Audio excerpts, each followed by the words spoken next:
마태복음 18장. 그때 제자들이 예수님께 와서 하늘나라에서는 누가 가장 위대합니까? 하고 물었다. 그래서 예수님은 한 어린아이를 불러 그들 가운데 세우고 이렇게 말씀하셨다. 내가 분명히 말해둔다. 너희가 변화되어 어린아이와 같이 되지 않으면 결코 하늘나라에 들어가지 못할 것이다. 그러므로 하늘나라에서 가장 위대한 사람은 이 어린아이처럼 자기를 낮추는 사람이다. 누구든지 내 이름으로 이런 어린아이를 영접하면 곧 나를 영접하는 것이다. 그러나 누구든지 나를 믿는 이런 어린아이 하나를 죄짓게 하는 사람은 차라리 목에 큰 맷돌짝을 달고 깊은 바다에 빠져 죽는 것이 더 낫다. 죄짓게 하는 일 때문에 이 세상에 불행이 닥칠 것이다. 세상에는 죄짓게 하는 일이 항상 있기 마련이다. 그러나 죄짓게 하는 그 사람에게는 불행이 닥칠 것이다. 내 손이나 발이 너를 죄짓게 하면 잘라버려라. 두 손이나 두 발을 가지고 영원히 불타는 지옥에 들어가는 것보다는 절뚝발이나 불구자로 영원한 생명을 누리는 하늘나라에 들어가는 것이 더 낫다. 내 눈이 너를 죄짓게 하면 빼어버려라. 두 눈을 가지고 불타는 지옥에 들어가는 것보다는 외눈으로 하나님 나라에 들어가는 것이 더 낫다. 너희는 이런 어린아이 하나라도 업신여기지 않도록 조심하라. 그들의 천사들이 하늘에 계신 내 아버지를 항상 뵙고 있다. 나는 잃어버린 사람을 구원하러 왔다. 너희는 어떻게 생각하느냐? 어떤 사람에게 양 100마리가 있는데 그 중에 한 마리가 길을 잃으면 99마리를 산에 두고 가서 길 잃은 양을 찾지 않겠느냐? 내가 너희에게 분명히 말하지만 그가 양을 찾으면 길을 잃지 않은 99마리 양보다 그 한 마리 양 때문에 더 기뻐할 것이다. 이와 같이 하늘에 계신 너희 아버지께서는 이런 어린아이 하나라도 잃는 것을 원치 않으신다. 형제가 내게 죄를 짓거든 너는 그와 단둘이 만나 잘못을 타일러라. 그가 내 말을 들으면 너는 내 형제를 얻은 것이다. 그러나 듣지 않으면 너는 한두 사람을 더 데리고 가서 두세 증인의 입으로 모든 사실을 증명하라. 그래도 듣지 않으면 너는 교회에 말하고 교회의 말도 듣지 않으면 믿지 않는 사람이나 죄인처럼 여겨라. 내가 너희에게 분명히 말하지만 너희가 땅에서 처벌하면 하늘에서도 처벌할 것이며 너희가 땅에서 용서하면 하늘에서도 용서할 것이다. 내가 다시 말한다. 너희 중에 두 사람이 땅에서 마음을 같이하여 무엇이든지 구하면 하늘에 계신 내 아버지께서 이루어 주실 것이다. 두세 사람이 내 이름으로 모이는 곳에는 나도 그들 가운데 있다. 그때 베드로가 예수님께 와서 주님, 형제가 내게 죄를 지었을 때 몇 번이나 용서해야 합니까? 7번까지면 되겠습니까? 하고 묻자 예수님은 이렇게 말씀하셨다. 7번만이 아니라 70번씩 7번이라도 용서하여라. 그러므로 하늘나라는 종들과 계산을 하려는 왕과 같다. 계산을 시작하자 10,000달란트 빚진 한 종이 왕 앞에 끌려왔다. 그 종에게는 빚을 갚을 돈이 없었으므로 왕은 종에게 그와 아내와 자식들과 그가 가진 것 전부를 팔아서 빚을 갚으라고 명령하였다. 그러자 종은 왕에게 엎드려 조금만 참아 주십시오. 그러면 다 갚아드리겠습니다. 하고 간청하였다. 그래서 왕은 그를 불쌍히 여겨 빚을 모두 면제해주고 놓아주었다.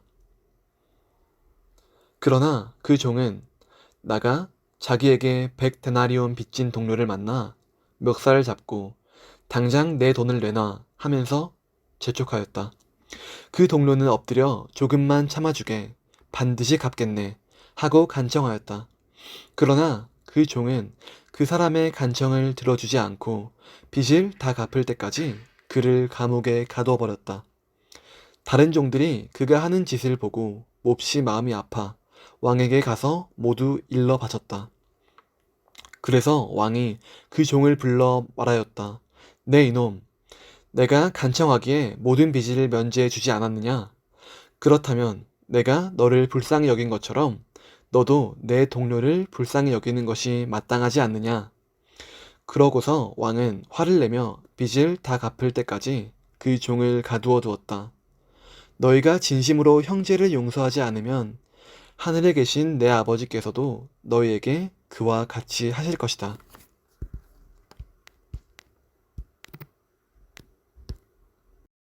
19장. 예수님은 이 말씀을 마치시고 갈릴리를 떠나 요단강 건너편 유대 지방으로 가셨다. 그때 많은 군중이 따르므로 예수님은 거기서도 병자들을 고쳐주셨다. 바리새파 사람들이 예수님을 시험하려고 와서 구실만 있으면 남편이 아내를 버려도 좋습니까? 하고 물었다. 그래서 예수님은 이렇게 대답하셨다. 너희는 사람을 창조하신 분이 처음에 남자와 여자를 만드시고 그러므로 남자가 부모를 떠나 자기 아내와 합하여 두 사람이 한 몸이 될 것이다 라고 하신 말씀을 읽지 못하였느냐? 그렇게 되면 두 몸이 아니라 한 몸이다. 그러므로 하나님께서 짝지어 주신 것을 사람이 나누지 못할 것이다. 그렇다면 왜 모세는 이혼 증서를 써주고 아내와 이혼하라고 했습니까? 하고 그들이 묻자 예수님은 이렇게 대답하셨다. 그것은 너희가 고집이 세고 악하기 때문에 아내와 이혼하는 것을 허락한 것이지 처음부터 그랬던 것은 아니다. 그래서 내가 너희에게 말하지만 음행한 일도 없는데 자기 아내와 이혼하고 다른 여자와 결혼하는 사람은 가는 죄를 짓는 것이다. 제자들이 예수님께 남편과 아내의 관계가 그런 것이라면 차라리 결혼하지 않는 것이 더 낫겠습니다. 하자 예수님이 그들에게 말씀하셨다. 모든 사람이 다 이 말대로 할 수는 없고 하나님이 허락하신 사람들만 그렇게 할 수 있다. 처음부터 결혼할 수 없는 몸으로 태어난 남자도 있고 불구자가 되어서 결혼할 수 없는 남자도 있으며 하늘나라를 위해 스스로 결혼을 포기한 사람도 있다. 이 교훈을 받아들일 수 있는 사람은 받아들여라. 그때 사람들이 손을 얹어 축복해 달라고 어린 아이들을 예수님께 데려왔으나 제자들이 그 사람들을 꾸짖었다. 그래서 예수님은 어린 아이들이 나에게 오는 것을 막지 말아라. 하늘나라는 이런 어린 아이와 같은 사람들의 것이다. 하고 말씀하셨다.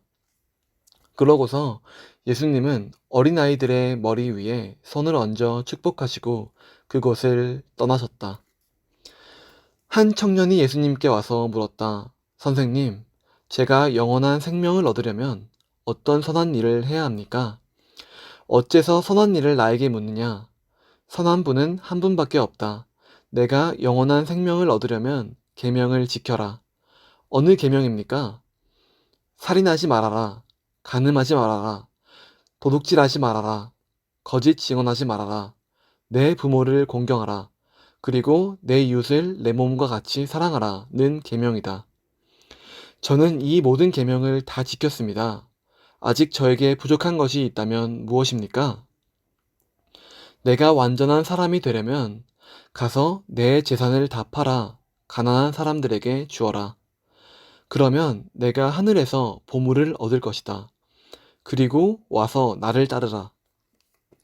그러나 그 청년은 재산이 많으므로 이 말씀을 듣고 근심하며 가버렸다. 그때 예수님이 제자들에게 이렇게 말씀하셨다. 내가 분명히 너희에게 말한다. 부자는 하늘나라에 들어가기가 매우 어렵다. 내가 다시 말하지만 부자가 하나님의 나라에 들어가는 것보다 낙타가 바늘귀로 통과하는 것이 더 쉽다. 제자들이 이 말씀을 듣고 몹시 놀라 그렇다면 누가 구원받을 수 있겠습니까? 하고 물었다. 예수님은 제자들을 바라보시며 사람의 힘으로는 할 수 없지만 하나님께서는 다 하실 수 있다 하고 대답하셨다. 그때 베드로가 예수님께 우리는 모든 것을 버리고 주님을 따랐으니 무엇을 받겠습니까? 하고 묻자 예수님은 이렇게 대답하셨다. 내가 분명히 말한다. 새 시대가 되어 내가 나의 영광스러운 보좌에 앉을 때 너희도 12보좌에 앉아 이스라엘의 12지파를 심판할 것이다. 또 나를 위해 집이나 형제나 자매나 부모나 자녀나 논밭을 버린 사람은 누구든지 여러 갑절의 상을 받을 것이며 영원한 생명을 얻을 것이다. 그러나 지금 앞서도 나중에 뒤떨어지고 지금 뒤떨어져도 나중에 앞설 사람이 많을 것이다.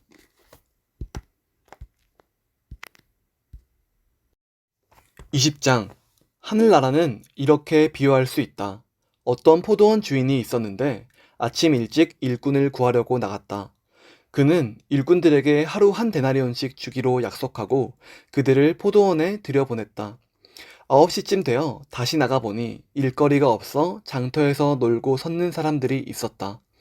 그래서 주인이 너희도 내 포도원에 가서 일하라. 일한 것만큼 삭슬 주겠다 하자 그들이 포도원에 갔다. 주인은 12시와 오후 3시에도 나가서 그렇게 하였다. 오후 5시에도 나가보니 여전히 일거리가 없어 섰는 사람들이 있었다. 너희는 어째서 하루 종일 여기서 놀고 섰느냐? 하고 주인이 묻자 우리를 쓰는 사람이 없습니다. 하고 그들이 대답하였다.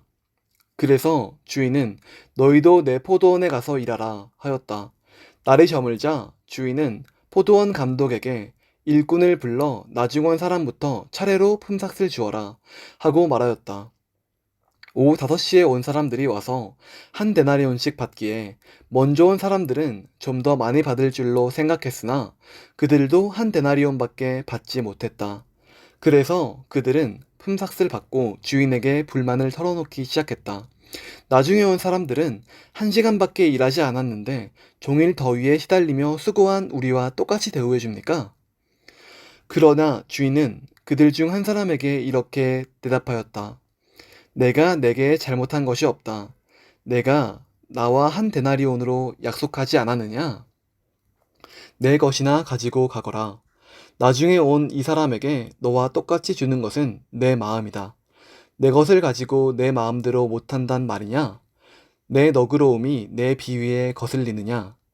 이와 같이 앞선 사람이 뒤떨어지고 뒤진 사람이 앞설 것이다. 예수님이 예루살렘으로 올라가실 때 12제자를 따로 데리고 가시면서 도중에 이렇게 말씀하셨다. 지금 우리는 예루살렘으로 올라가고 있다. 거기서 나는 대제사장들과 율법학자들의 손에 넘어갈 것이다. 그들은 나에게 사형 선고를 내린 다음 나를 이방인들에게 넘겨 조롱하고 채찍질하고 십자가에 못 박게 할 것이다. 그러나 나는 3일 만에 다시 살아날 것이다. 그때 세베대의 아내가 두 아들을 데리고 예수님께 와서 절하였다. 예수님께서 물으셨다. 내가 원하는 것이 무엇이냐? 저희 이 두 아들을 주님의 나라에서 하나는 주님의 오른편에 하나는 주님의 왼편에 앉게 해 주십시오. 너희는 구하고 있는 것이 무엇인지도 모르고 있다. 내가 곧 마시게 될 고난이 쓴 잔을 너희도 마실 수 있겠느냐? 마실 수 있습니다. 너희가 정말 내 잔을 마실 것이다. 그러나 내 오른편과 왼편에 앉는 것은 내가 정하는 것이 아니라 내 아버지께서 미리 정해 놓으신 사람들의 것이다. 듣고 있던 10제자가 두 형제를 보고 화를 내자 예수님이 그들을 가까이 불러 이렇게 말씀하셨다. 너희가 아는 대로 세상의 통치자들은 백성을 권력으로 지배하고 고관들은 세도를 부린다. 그러나 너희는 그럴 수 없다. 너희 중에 누구든지 크게 되고 싶은 사람은 남을 섬기는 사람이 되어야 하고 으뜸이 되고 싶은 사람은 남의 종이 되어야 한다. 나는 섬김을 받으러 온 것이 아니라 섬기러 왔으며 많은 사람이 죗값을 치르기 위해 내 생명마저 주려고 왔다. 그들이 여리고를 떠나갈 때 많은 군중이 예수님을 따랐다. 그런데 두 소경이 길가에 앉아 있다가 예수님이 지나가신다는 말을 듣고 큰 소리로 다윗의 후손이신 주님, 우리를 불쌍히 여겨 주십시오 하고 외쳤다. 군중들이 그들을 꾸짖으며 조용히 하라고 했으나 그들은 더 큰 소리로 다윗의 후손이신 주님, 우리를 불쌍히 여겨 주십시오 하고 외쳤다. 예수님이 걸음을 멈추시고 그들을 불러 왜 그러느냐 하고 물으시자 그들은 주님, 우리 눈을 뜨게 해주십시오 하고 대답하였다. 예수님이 그들을 불쌍히 여겨 눈을 만지시자 그들은 곧 눈을 뜨고 예수님을 따라갔다.